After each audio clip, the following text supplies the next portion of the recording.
Hi everyone. So what's cooking in the studio today? Oh, I can hardly wait to share it with you. So these clients that I'm working with, they actually contacted me a couple years ago, actually almost 2 years. It'll be 2 years in April. And they wanted to do some refreshing and some changes in their house, not major. But when they wanted to do the renovation, we were already fully booked. And so they waited for us to be ready. So this past week, I got a chance to meet them again, go through the list, what was on their list almost 2 years ago, and made sure everything on the list this year is what they want to do. And I'm going to show you, there's a lot of refreshing going on. So when I use the word refresh, it basically is out with the old, in with the new. But the kitchen is a pain point for my clients. It's quite tight. I will be honest, the design is horrible. I'll show you, it's horrible. So they are really hoping for a newly redesigned island, and then I'm going to talk to you about some options that we're going to give them to refresh. So come along for the ride. So with these clients, I have not put in their entire house. Normally when we do a renovation, a full-scale renovation, we will do the entire house as is. But for this house, we did not because we're refreshing. So basically, the front door is around here. There's a coat closet.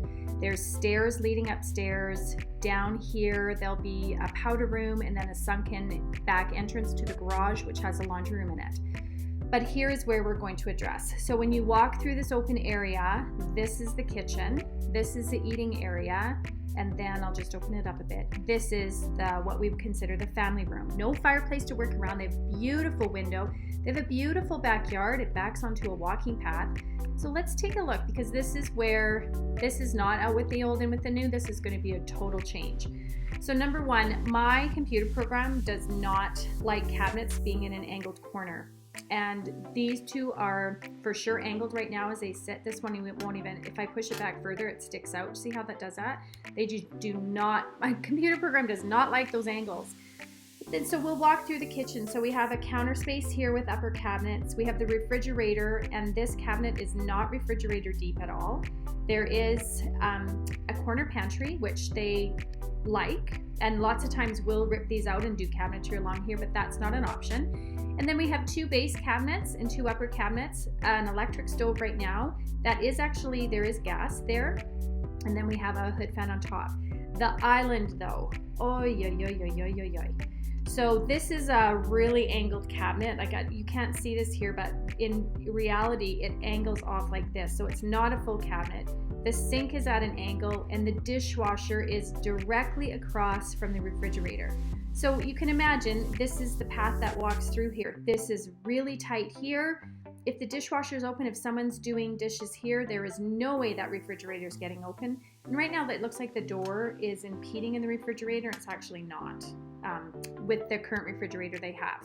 So let's take a look three-dimensionally at what we're dealing with. We'll come from the eating nook here.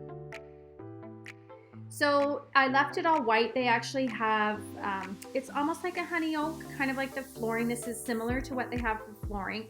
I've just left it very basic, bare bones right now, because here is what our plan is, and here's what we're going to come up with our clients.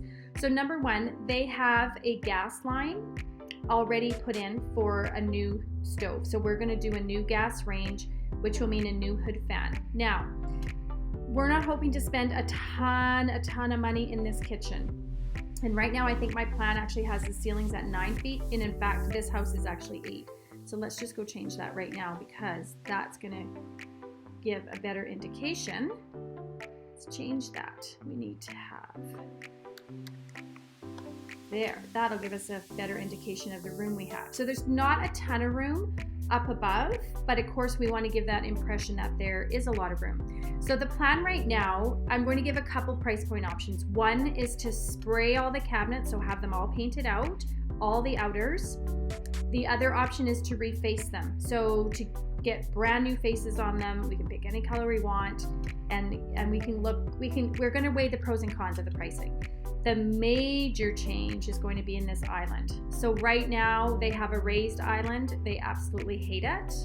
And looks like some of the walls are purple and some aren't, but you know, it's not. I haven't prettied this up because this is the as-is plan. When we look this way, I haven't done a good job in actually, that counter actually isn't raised like that. It actually sits there, but you get the idea that it's It is not a functional kitchen for them. And with 2 little kids and 2 adults that help in the kitchen, it is just not working.